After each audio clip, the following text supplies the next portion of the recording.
मेरा नाम उमेदपति है। मेरी उम्र 43 साल के लगभग है। मैंने 1 साल से दवाई शुरू कर रखी है। मैं दवाई लेने के बाद मुझे कोई दिक्कत नहीं हुई। पर पिछले 13 साल से मैं कड़क एलर्जी थी।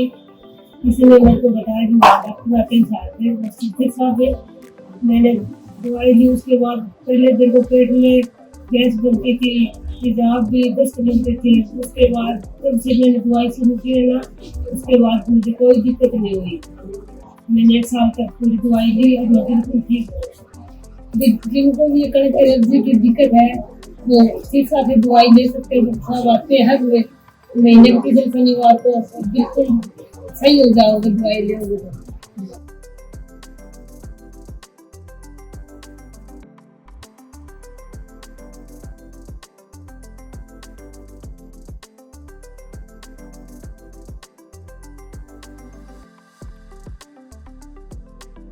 नमस्कार दोस्तों, मैं doctor D Gangwal homeopathy research hospital में आपका स्वागत है।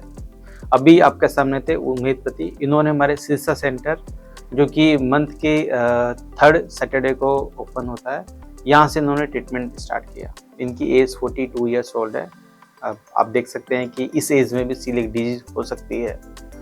इन्होंने जब हमारे सेंटर पे इन्होंने विजिट किया तो बताया कि सर मैं जैसे गेहूँ खाती हूँ, चपाती खाती हूँ तो मुझे इंडाइजेशन हो जाता है, मुझे दस्त लग जाते हैं, कभी कभी पेट दर्द होता है, कभी उल्टी होते हैं, कभी कॉन्स्टिपेशन हो जाता है। तो सर आप मेरा भी समाधान कीजिए।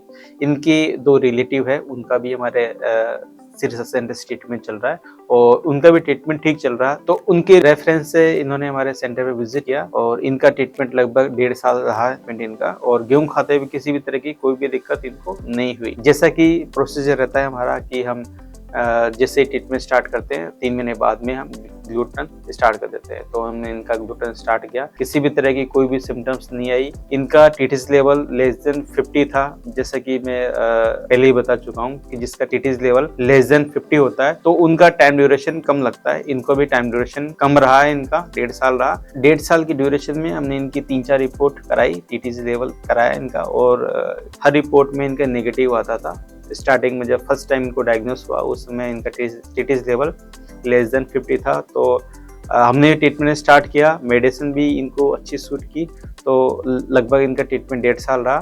तो इस वीडियो के माध्यम से मैं आपको मैसेज देना चाहूँगा कि अगर आपका मैदा कंजप्शन ज़्यादा है तो आपको किसी भी एज में आपको सीलिक डिजीज हो सकती है। तो मैदा कंजप्शन आप ना के बराबर कीजिए। इनका बीच में मैदा का कंजप्शन बढ़ गया था तो इस वजह से इनको सीलिक डिजीज डायग्नोस हुई। गंगवाल होम्योपैथी रिसर्च हॉस्पिटल से जुड़ने के लिए बहुत बहुत धन्यवाद। हम चाहेंगे कि आपका विश्वास, आपका फेथ यूं ही बना रहे। Thank you so much.